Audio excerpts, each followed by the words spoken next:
ఆ, రాష్ట్ర ఖజానాకు కాసుల గలగల, జిఎస్టీ వసూళ్లలో తెలంగాణ ముందంజ, 10% వృద్ధి, దేశంలోనే టాప్ సెకండ్ స్టేట్గా రికార్డు. సవరించిన వస్తు సేవల పన్ను రేట్ల కారణంగా వస్తువుల ధరలు దిగివచ్చాయి. కొన్ని వస్తువులపై జీఎస్టీని పూర్తిగా తొలగించగా మరికొన్నింటి స్లాబులు తగ్గించారు.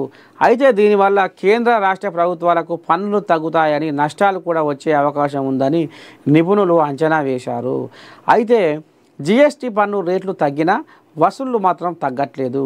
జీఎస్టీ రేట్ల హేతుబద్ధీకరణ వల్ల లబ్ధి పొందిన అతిపెద్ద రాష్ట్రాలలో తెలంగాణ ఒకటిగా నిలిచింది. తాజా ఎకోరాప్ నివేదిక ప్రకారం జీఎస్టీ వసూళ్లలో అనూహ్య వృద్ధిని నమోదు చేసి దేశంలోనే 2వ స్థానం దక్కించుకుంది. జీఎస్టీ రేట్ల పునర్వ్యవస్థీకరణ తర్వాత ఆదాయంలో 7% నష్టాన్ని అంచనా వేసిన తెలంగాణ రాష్ట్రం దానికి భిన్నంగా 10% వృద్ధిని నమోదు చేసింది. మొత్తానికి కాసుల గలగల ఉరుకులో పెడుతుందట. 10th విద్యార్థులకు బండి సంజయ్ నజరానా. ప్రభుత్వ స్కూళ్లలో చదువుకునే 12,000 మంది విద్యార్థులకు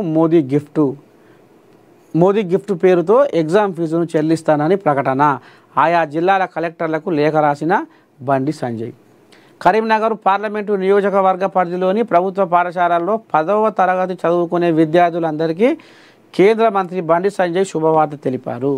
ఈ ఏడాది 10th ఎగ్జామ్ ఫీజును పూర్తిగా చెల్లించేందుకు ముందుకొచ్చారు. ఈ మేరకు ఆయా జిల్లాల కలెక్టర్లకు కేంద్ర మంత్రి లేఖ రాశారు.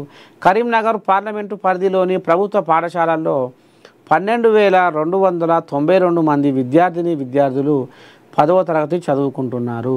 వీరిలో కరీంనగర్ జిల్లాలో 4,847, సిరిసిల్ల జిల్లాలో 4,059, సిద్దిపేట జిల్లాలో 1,118, జగిత్యాల జిల్లాలో 1,135, హన్మకొండ జిల్లాలో 1,133 మంది విద్యార్థులు ఉన్నారు. వీరందరికీ పరీక్షా ఫీజు చెల్లించాలంటే 15 లక్షల పైగా ఖర్చు అవుతుంది. ప్రభుత్వ పాఠశాలల్లో చదివే విద్యార్థులంతా దారిద్ర్య రేఖకు దిగువన ఉన్నవారే. వారిలో చాలామంది విద్యార్థుల తల్లిదండ్రులు కూలీ పని చేసి బతికేటోళ్ళు. పిల్లలకు పరీక్ష ఫీజు కూడా చెల్లించే పరిస్థితి లేదని తెలుసుకున్న బండి సంజయ్ తన నియోజకవర్గ పరిధిలోని ఆయా స్కూళ్లలో చదివే విద్యార్థుల ఫీజు మొత్తాన్ని చెల్లించాలని నిర్ణయించుకున్నారు. ఆ మొత్తాన్ని తన వేతనం నుండి చెల్లించాలని నిర్ణయించారు. ఈ మేరకు ఆయా జిల్లాల కలెక్టర్లకు లేఖలు పంపారు. వాస్తవానికి బండి సంజయ్ కేంద్ర మంత్రిగా బాధ్యతలు చేపట్టినప్పటి నుండి పేద విద్యార్థులకు బాసటగా నిలుస్తున్నారు. ప్రభుత్వ పాఠశాలలో చదివే విద్యార్థులతో పాటు సరస్వతి శిశు మందిరాల్లో చదువుకునే విద్యార్థులు సహా దాదాపు 20,000 మందికి మోదీ గిఫ్ట్ పేరుతో బ్రాండెడ్ సైకిళ్లను పంపిణీ చేశారు. అతి త్వరలోనే సర్కారీ స్కూళ్లలో 9వ తరగతి చదువుకునే విద్యార్థులకు సైతం సైకిళ్లు పంపిణీ చేస్తామని ప్రకటించారు. అట్లాగే వచ్చే ఏడాది విద్యా సంవత్సరం ఆరంభంలోనే మోదీ కిట్స్ పేరుతో విద్యార్థులందరికీ school bag, notebooks, geometry box, pen, pencil, steel water బాటిల్ను పంపిణీ చేయబోతామన్నారు. మొత్తానికి బండి సంజయ్ అయితే ఒక రామసక్కని ముచ్చటే ముంగటేసుకుంటూ మంచిదే కదా.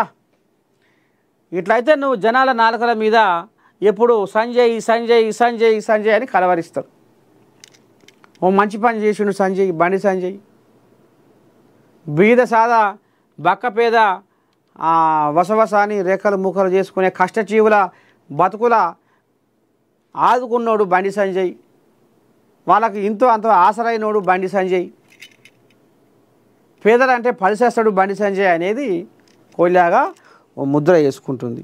సరే, మొత్తానికి మార్నింగ్ న్యూస్ విత్ నర్సయ్య తాత మధ్యాహ్నం మొత్తం కార్యక్రమానికి మరి సెలవు. శనార్థి.